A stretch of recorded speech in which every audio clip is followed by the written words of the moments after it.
Edward, and Natasha Carlow discuss Natasha's book, Nero and the Superhero School. Natasha, how are you? Hi, David. I'm fine. Thank you so much for having me. Yeah, well, thank you for being here. Now, we're going to talk about Absolutely. your second book, which is a follow-up to your first book. The first book is called Happy Tears and Rainbow Babies. I'm going to ask you to fill us in on both the Happy Tears and the Rainbow Babies. As I told you, I had to look it up, but I Yeah. certainly I don't want to try and explain what it is. I'll let you do that. And then and that came out in 2019. Yeah, Yes. 2019. And it's Yes. an illustrated kids book. And then your next book, Mike, Nero, and the Superhero School, just came out this year in February. So it's been out for about 8 months. And they're both illustrated kids books. And that's what we're going to talk about, the process of you writing those. So I've given you a very long introduction, but why don't you explain what is Happy Tears and Rainbow Babies?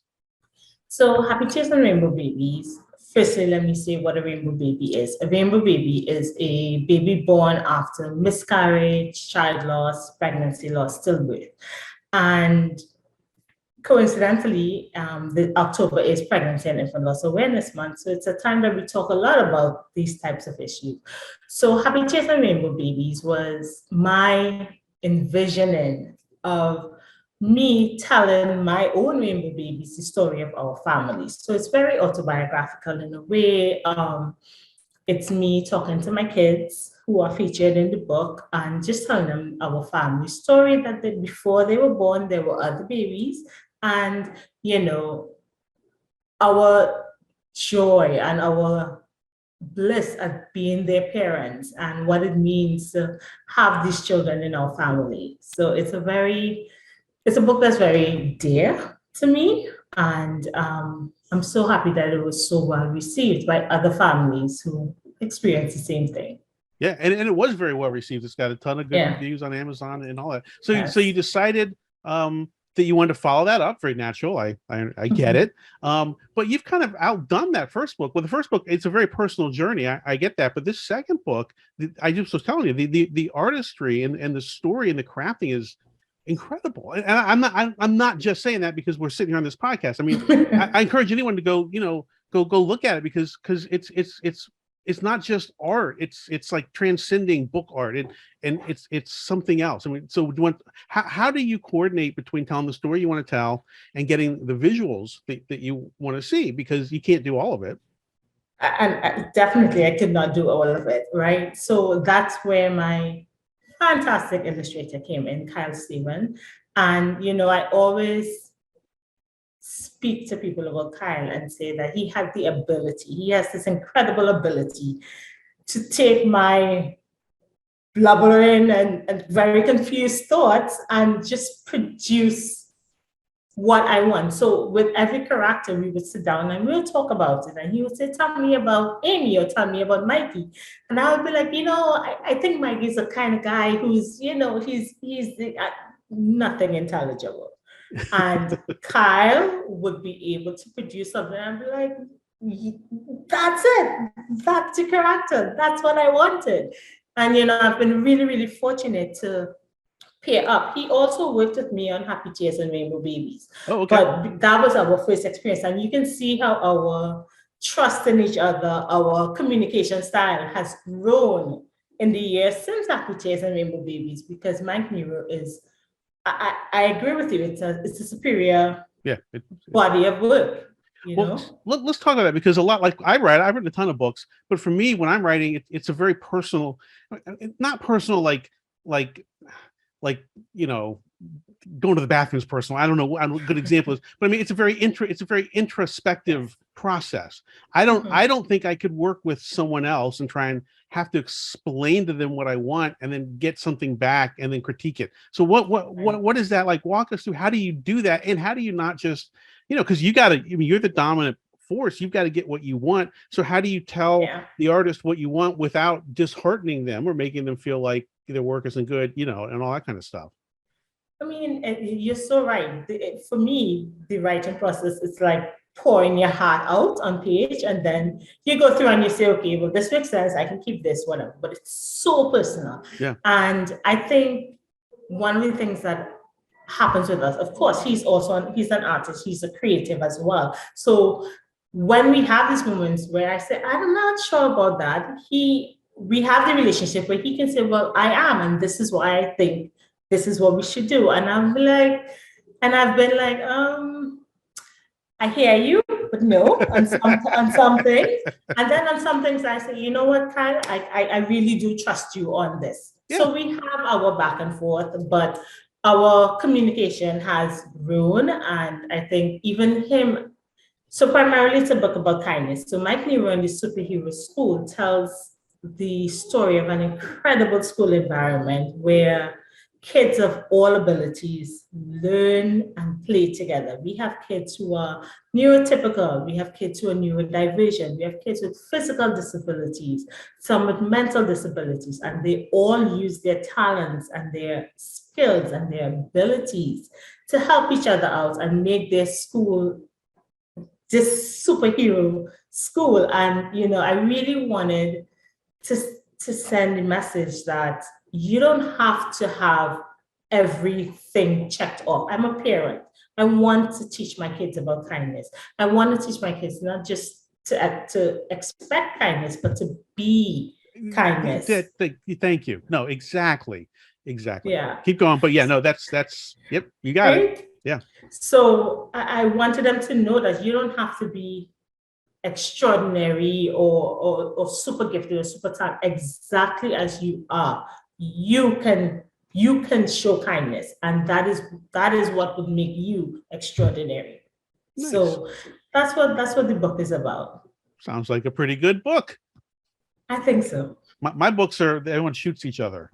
I think my moral high ground and your moral high ground might be a little different. I think at the end of the day, books give to people. So I'm sure I know that your book gives to your audience. Oh yeah. No, okay, so yeah. You are also a superhero. Well, I don't know about that, but my books certainly give. All right. Well, Natasha, the book has been out for the second book has been out since February, so about 8 months since we're talking in October, as we talked about. Has anything about the release of it surprised you compared to the first book? Yeah, definitely. So with the first book, like I said, it was very autobiographical.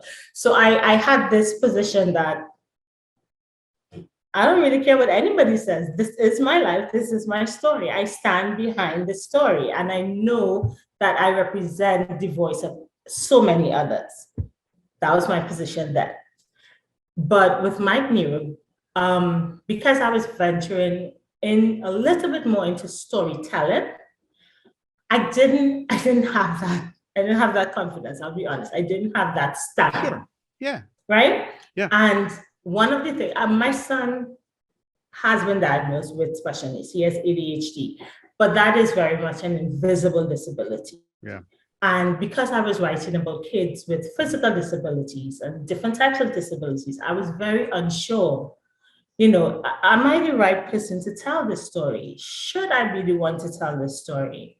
And one of the things that I did was I reached out to the community, to the special needs parents, to people with adults with special needs, kids with special needs. And, one of the things that pleasantly surprised me was how incredibly supportive and open and welcoming the special needs community was.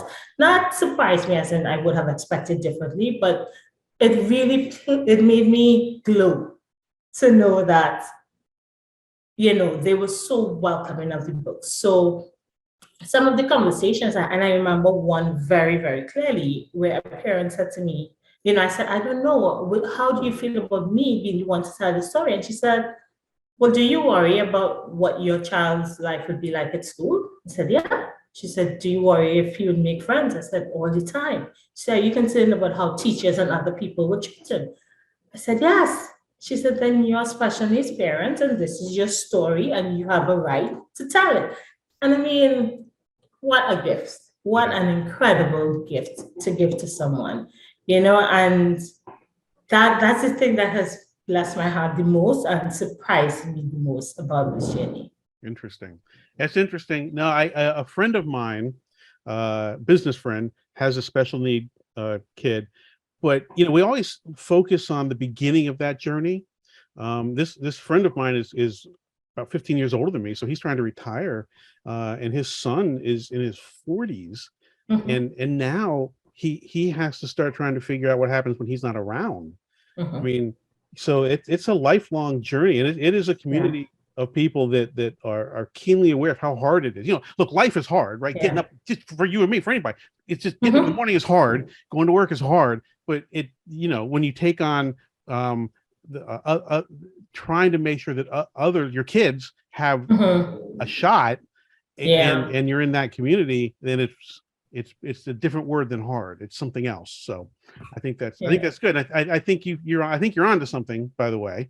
And I think these books are fantastic. I gotta believe that anyone that reads these books really gets something heartwarming out of them. And it's not just a heartwarming story, but you get and I've looked down. You very cleverly give them little tools, like you've talked about, to kind of get through the day too, right? So there's Yeah. every page kind of has a message on a couple different levels, right? There's a message for the Yes. kid, and then there's a message for Yes. the parent, and then there's the combination of the art and everything. So I mean, yeah, I think they're great books. I don't know what else to say. It's I awesome. love that. I love that you said that because every time well, I've only written two books, but every time I write books, I think of parents and kids reading together. Yeah, I yeah, never think of writing a book for a child.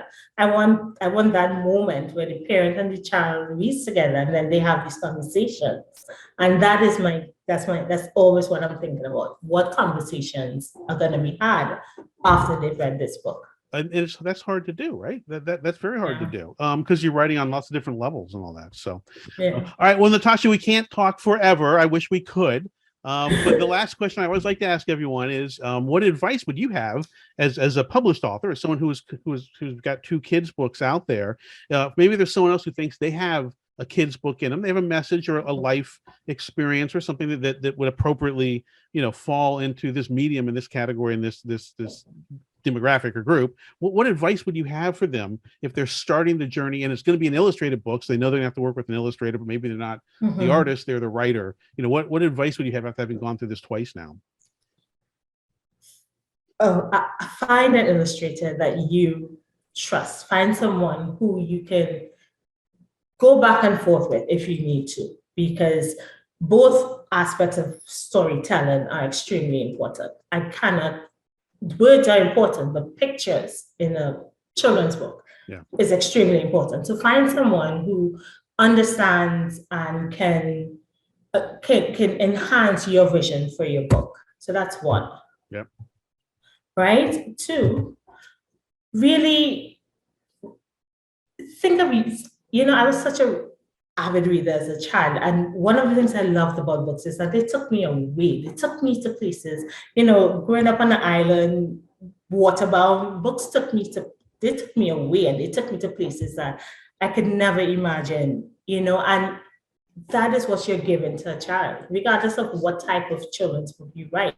You're giving that child that moment, that feeling. So think about that feeling and really write to that feeling, write to that particular child. So whether you're writing for rainbow babies or kids with special needs, write to that child and give them the things that you love about books. And thirdly, I would say really, really try to enjoy the process.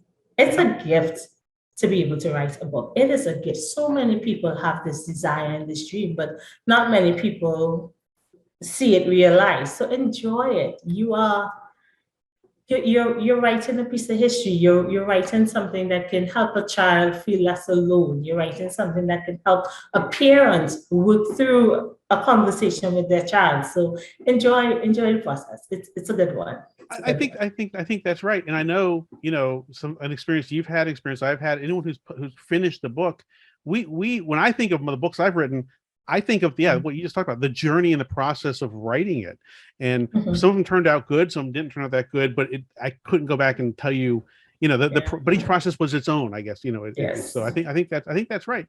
And the other thing I'm learning, that, and you're learning too, is these books have a long shelf life. Yeah. They're going to be out there for a long, long time. And you're and the more successful it is, the more you're going to be reminded of it. So yeah, so better to have had a good journey on it, right? Yeah. If it's Definitely. not successful, you know, it fades away and you're on to the next thing. So all right. Yeah. All right. Well, Natasha, thank you for taking the time to talk to me. I hope you do good in hurricane season. Thank you so much. I know we're about halfway through it. Same to you. Be safe out there. Oh, we nailed this one. We scored 100. We got a direct hit, so it was awesome. So sorry. No. Look, you've been through more than I have, probably. Trinidad, you know, in Florida, you know, they're close, but they, you know, it's very rare that one nails us. But you guys are right in that path that swoops up. Yeah. So, all right. And when you get the next book, are you working on a third book? I am. I'm also working on a sequel to Mike Nero and the Superhero School. Okay. So, Well, that would still be a third book. That qualifies. Yeah. Okay. Yeah. All right. When you get your next book out, let me know and we'll chat about I it. will. All right, Thank you so much. Bye. Bye. Thank you for watching. Please consider hitting the subscribe button.